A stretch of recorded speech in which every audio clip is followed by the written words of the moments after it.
Vamos ouvir agora a vereadora Déia por 15 minutos com direito à parte.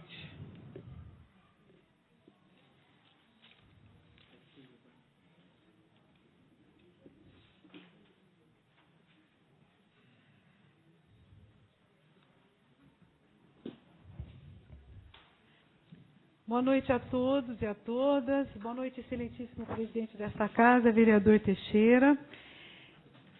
Excelentíssimos vereadores da mesa, senhores vereadores, excelentíssima vereadora Selma, ex-vereadora Benedita, ex-vereador Peixinho, todos que dão aqui a honra de acompanhar os trabalhos, assim como os funcionários dessa casa. Primeiramente, senhor presidente,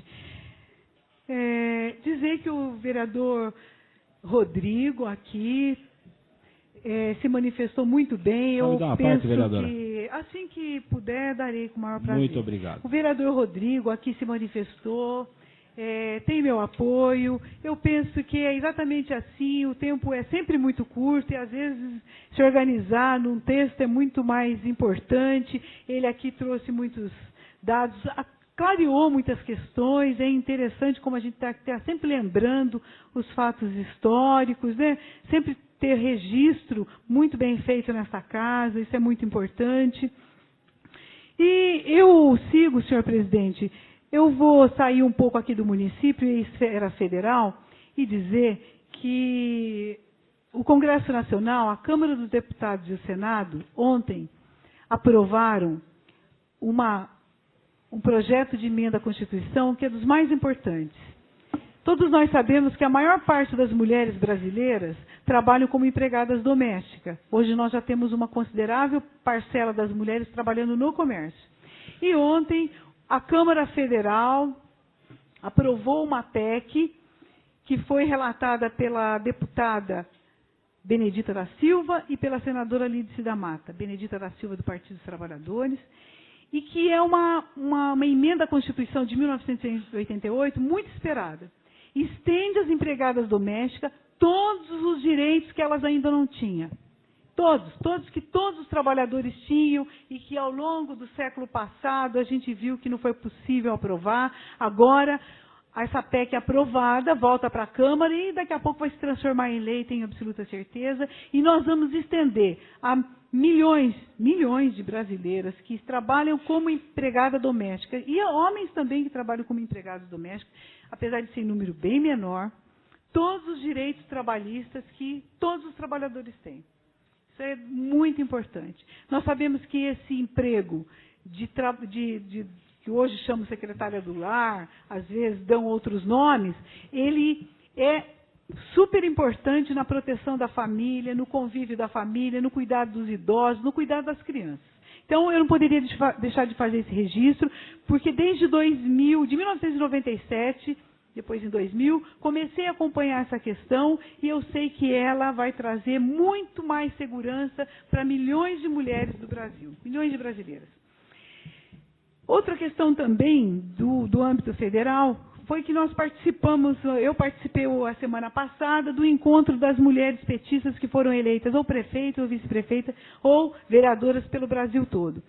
Foi um encontro muito importante porque nós sabemos que o Partido dos Trabalhadores sai à frente e defende que para as próximas eleições, candidatos a qualquer nível de disputa, seja voto em lista, começando por o voto. Se tiver uma candidata mulher, tem que ter um candidato homem. Se tiver um candidato homem, uma candidata mulher. Vai ser paridade total. E nós saímos à frente, o Partido dos Trabalhadores tem isso como bandeira, e junto com o financiamento público de campanha, são as bandeiras que nós vamos levar e começar a lutar pela reforma política, mas defender que já nas próximas eleições, isso já no PT é lei, que nós tenhamos candidato e candidata. Nada de cota mais de 30%, nem de 35%, nem nada. Vai ser paridade. Bom, então, com essas duas questões que eu vejo como conquista das mulheres nesse mês de março, em que nós começamos lá no dia 8, com o Dia Internacional da Mulher, são dois avanços que nós temos aí a festejar, sem dúvida nenhuma. Mas agora, voltando aqui à nossa questão de âmbito local, eu gostaria de colocar, e vai muito na linha do que o vereador Rodrigo coloca, a importância da gente deixar claro para a população que nos acompanha pela internet, a população que acompanha os trabalhos da Câmara, como essa administração, e aí a gente se coloca, mesmo sendo um poder independente, nós acompanhamos ali, dia a dia, o que acontece, como essa administração encontrou a Casa da Criança. Eu aqui quero fazer um breve relato, isso vai estar num relato devidamente registrado, mas é importante que a população de Mairinque saiba como é que foi encontrado em dezembro essa Casa da Criança. Isso é importante colocar porque haverá reforma naquela unidade. Assim que concluir, eu vou dar com o maior prazer. Haverá uma reforma naquela Casa da Criança. Essa reforma vai cuidar de dar mais qualidade de vida tanto para os funcionários, mas principalmente para as crianças e para os adolescentes e para os jovens que estão naquela casa. Nós podemos acompanhar nos últimos relatórios aí do Ministério Público, do Conselho Tutelar, que aquela casa passou de 100 crianças e adolescentes para 32, 33 pessoas lá nessas idades que eu coloquei há pouco. A casa, ela não oferecia nem segurança e nem qualidade de vida para aquelas crianças. Vidro quebrado, porta sem trinco, banheiro que não tinha ventilação direta, nem ventilação forçada, nem iluminação direta. Falta de corrimão para as crianças menores descerem as escadas para acessar a área livre da Casa da Criança.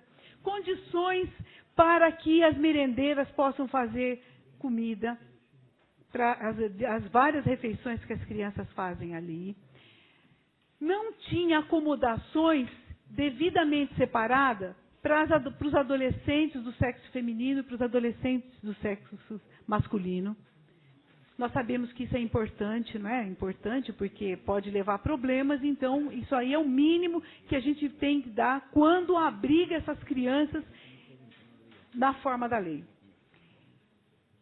Esta casa, ela não tinha condições, dentro dos quartos, dentro dos dormitórios, de fazer com que essas crianças tinham condições de fazer a sua lição, de ter a sua vida privada, as camas quebradas, guarda-roupa sem porta, guarda-roupa em número insuficiente, colchões em situações críticas, instalações elétricas penduradas, podendo causar problema, escada por todos os ambientes. Nós devemos lembrar que aquela casa ela foi dada em comodato pela empresa Agrostal de Mairinque, e a própria empresa, quando fez isso de uma forma maravilhosa, anos atrás, ela até indicou as reformas que eram necessárias fazer.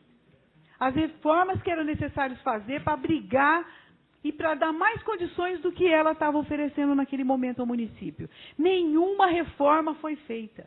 Nenhuma reforma foi feita. Ao longo dos últimos anos. As condições da casa, e está lá aberta, e evidentemente com a autorização da obra social, que é a mantenedora da casa, ou do próprio Ministério Público, pode ser visitada. E vão verificar as condições daquela casa. Então, eu, vereador Rodriguinho, senhores vereadores, excelentíssima vereadora, eu estou muito contente e vejo que é uma forma séria de trabalhar. Abri a casa para os vereadores que quiseram ir lá, todos foram convidados, sabem disso. Visitar a casa antes da reforma que será feita. A reforma será feita e vai ser dado condições para aquelas crianças poderem, pelo período que elas tenham que permanecer naquela casa, que seja de uma forma segura e com qualidade de vida. Eu não tenho a menor dúvida que essa reforma vai apontar para esse sentido. Mas eu gostaria também de dizer, nessa mesma linha, da felicidade que é quando a gente vê uma administração que faz o que determina a lei. Tem que ser protegida a criança, o adolescente, o jovem em casa de abrigo? Tem. As casas têm que ter condições? Tem que ser melhor até do que da casa da gente. Tem que ser. Porque senão não tem sentido fazer isso. O Estatuto da Criança coloca dessa forma. Eu penso que a Prefeitura, ao fazer esse relatório, que fez, o Conselho Tutelar, o Ministério Público, eles vão apontar quem é que é culpado por não ter sido feito. E eu não tenho pressa, como eu já disse aqui na sessão passada. Tudo a seu tempo. Fizemos a visita, será feita a reforma e será feito o relatório.